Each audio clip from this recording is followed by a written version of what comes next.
I always forget. The best of luck to you. Oh. Dan doesn't have any ability power. Interesting. 62. That can't be the base. I wish Spectator would tell you. Yeah, okay, so Oriana's got 47. It seems... Yeah, that's an AD cannon, I would assume. I don't know where all of his runes have gone because none of his stats seem pretty good for opening. I suppose, you know, I've got MR blues and armor yellows, which are standard on most everybody. But for Quint, I mean, maybe AD Quint, maybe, you know, reds and Quints or something, or... No, what do people think? Are we in terms of runes and masteries? Are we? Oh, damn. Oh God. Yeah, I might just disable the chat right now. There's the Doran's Blade start. So I'm assuming we must have some form of lifesteal. How do you get rid of this? Okay. Unless he's just gone for a bad start, because you shouldn't really just go Doran's without any form of natural or acquired lifesteal. It's just too risky. You think so? In this kind of situation, in this kind of game, yeah, the Doran's Blade, because you can't stay in lane. Once you're harassed down, you stay down. And he's from W. I can see your point.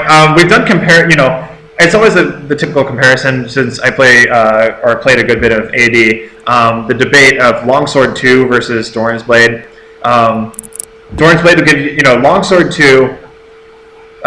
You're paying basically. Doran's Blade gives you 80 health and then 5 health on hit, and a health pot gives you 150 health.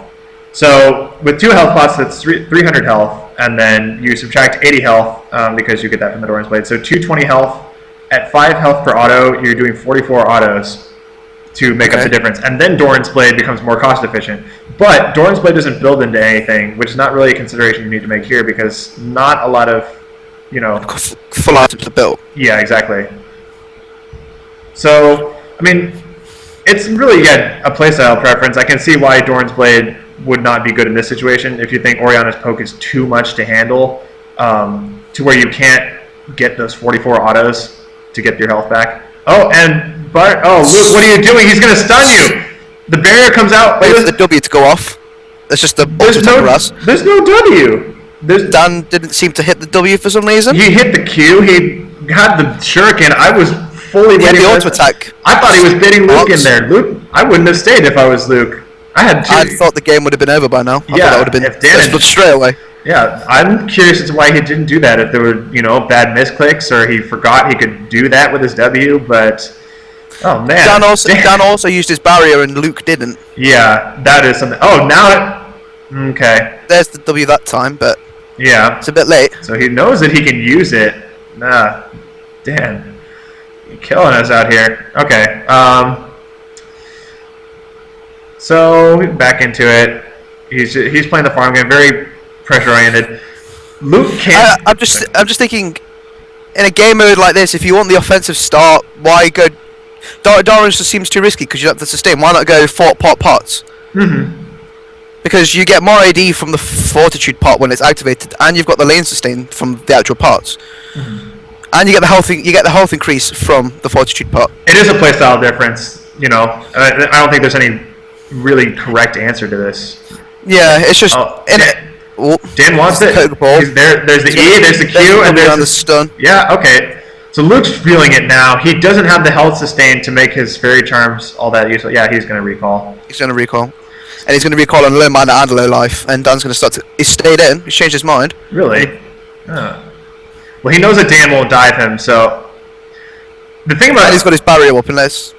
The thing about AD Cannon... Sorry, go ahead. Go on, no, the thing about AD Cannon. The thing about AD Cannon is that you're...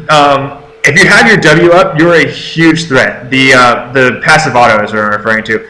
When that's up, you can zone them properly if they know what they're up against, because it adds a huge amount of damage, and it makes your 3-stat combo very easy. You throw the W, you throw your Q, you activate the W, and they're stunned. If you don't have the W auto, you're required to dash in with your E to get that stun proc. So you need to confirm the stun proc is on. You need to be... Again, the E does do damage as you pass through them, so... But I feel as though you really need to monitor your W, the attacks that build your passive W, and fully take advantage of it. In that first engage, it was very fortunate that he had that up, and if he had capitalized on it, I mean, the game might have been over right there. So, yeah. I don't know why the W didn't seem to go down. It just never appeared. We'll ask him. But. Yeah, we'll ask him. Sounds like a fair thing to do. We are over halfway through the group stage games now, so. What's interesting? Okay, Orianna or not Orianna? Okay, Luke he's maxing his E on Orianna. I think he wants the protection. He's gone for the keep me safe. That's really the first time I've seen that ever. On aside from one of like Ultimate Bravery games, I had to do that at one point. It was horrible.